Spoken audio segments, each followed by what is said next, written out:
What's up, y'all? SlAtE D Biggs here, back with some Kingdom greatness. Today, I literally just now read chapter 648, and I think I might make a video later down the line when I know how to feel about it exactly, but it's just there's so many things running through my head, and I'm kind of conflicted.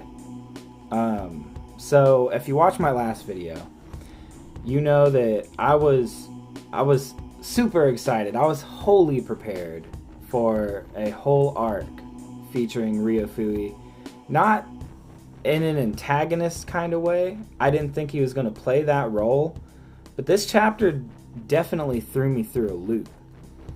So I find it strange that they introduced like all these members of the Ryofui faction and like Chancellor Ketsu's, like they're still around and they're planning dastardly things against Ei Sei.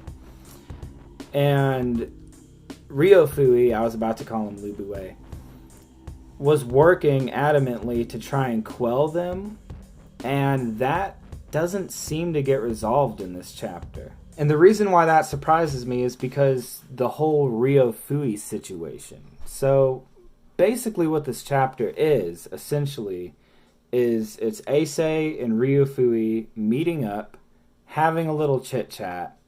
Ryofui gives them a nice tight hug, and, you know, I will go into what they were talking about a little later, but I'm just breaking it down for now. The contents of this chapter pretty much was their conversation. The last couple pages are the narrator telling us that Ryofui died 235 BC, and according to the Shiji, it was from drinking a cup of Zhen poison wine. I don't know if that's how you say it, but a Zhen is a mystical poison bird. So he probably didn't drink that, actually, but officially that is what's recorded in the Shiji. So I already thought that was strange enough that they narrate, alright, Ryofui died, but they don't let you know, like, what happened to those factions. I thought maybe, like, oh, they made, like, a cult and they committed ritual suicide for some reason. I don't... Or like, Ryofui invited them to a dinner and tricked them all into drinking the poison. And, like, just fucking took everyone out so Ei Sei would have an easy time. But instead of really taking anyone out, he just kind of pretends to take himself out with a fake body. And he escapes in a carriage with some ladies on his side. I guess it doesn't have to be ladies. I don't know which way Ryofui swings. I'm going to go ahead and assume that it's two ladies because he says my dears, not my dear. Basically, he plans to just kind of coast around and see what happens to the country as it becomes united, or as it becomes a country. Right now it's just all these divided states. They have yet to become the United States. One thing that I find interesting about Hara's writing in general is that there's a complete juxtaposition between who Qinshi Huangdi actually was and who he writes Ei Sei or Zheng Zhao or Ying Zheng, whatever you're going to call him. It's really interesting how he's basically being depicted as the exact opposite from what he's known for. I really need to work on my lighting situation here. Ooh. And this is shown in Ryofui's like words of advice to Ei Sei. If he remembers him for anything, it's that his kindness may be one of his greatest weapons, but it may also grow to become the one and only weakness in the days to come. And kindness isn't something that he was historically known for. Like, if we were playing off of history, all of these factions would be dead. This would be non-existent. This whole issue with the factions trying to rise up. And that very well may be addressed in the next chapter, but the way this chapter wraps up, I feel strange about it. And it goes to show that even during this conversation, Ryofui had this planned out. From, like, he was making it sound like, this is the last time I'm going to see you, it's the last time I'm going to talk to you, I'm not going to be able to see the world that you're going to create with my own eyes. And from the bottom of my heart, I truly wish the best of luck for you. And he straight up says how I would have loved to travel through the lands once they had been unified under you and your ideals. He pretty much straight up tells him what he's going to do, but also alludes to just, you're not going to see me again. I'm not going to see it with my own eyes.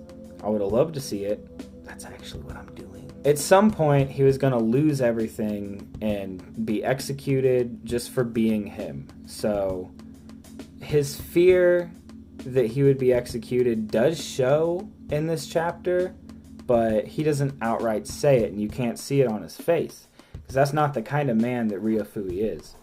I really enjoy his character. He's still to this day one of my favorite characters in Kingdom. This lighting's starting to piss me off. I know someone's going to say something about it. They're going to be like, bro, your lighting. Jesus. I think that's better, but now the room's just really dark. I'm a specter. I sincerely was hoping that Ryofui was going to go out with more of a bang. We were going to get a couple more chapters here for this. But this is how he decided to roll it out. Hara's got plans, dog. This next arc is going to be popping off. I know I said that last time. I was like, this Ryofui arc, though. That's not happening. The war between three states is still happening. For sure. So I can't wait to see what that has to hold. I believe there's going to be like a skirmish with Zhao and Han maybe at the same time. I do believe one of the next countries that they are going to be facing off with will be Han. I'm not really anticipating that it could be Wei. We've seen plenty of fights with Wei and Zhao. I'd like to see a new country step in, some new style, see some new people introduced, even though we always constantly in every battle get new people introduced. That's not an issue. It would be interesting to see like a full-blown war with Chu. That's probably not going to happen anytime soon, but I'd love to see it. So yeah, I'm thinking this war between three states is going to be Han, Zhao, and Qin, or Qin, Wei, and Han. Like, I don't think it's going to be Chu this time around, but yeah, man, I guess I'll leave it at that. I'm going to have to sit down and like think about this chapter for a while, and maybe I'll make a video on Ryofui himself, just like about his life story. I don't know if I'll follow the manga canon or if I'll study up in history like I did with the Ei Sei video that I'm about to put out. I finished the script for it. I've started recording it, but I'm going to be honest, guys. So this is some real life shit. Everyone quit at my job. I have 5 people working where I work. So I have to work every damn day. I'm getting that overtime. You know, I'm getting the bags. I'm bummed out because I don't get to spend time doing creative stuff as much as I would love to do.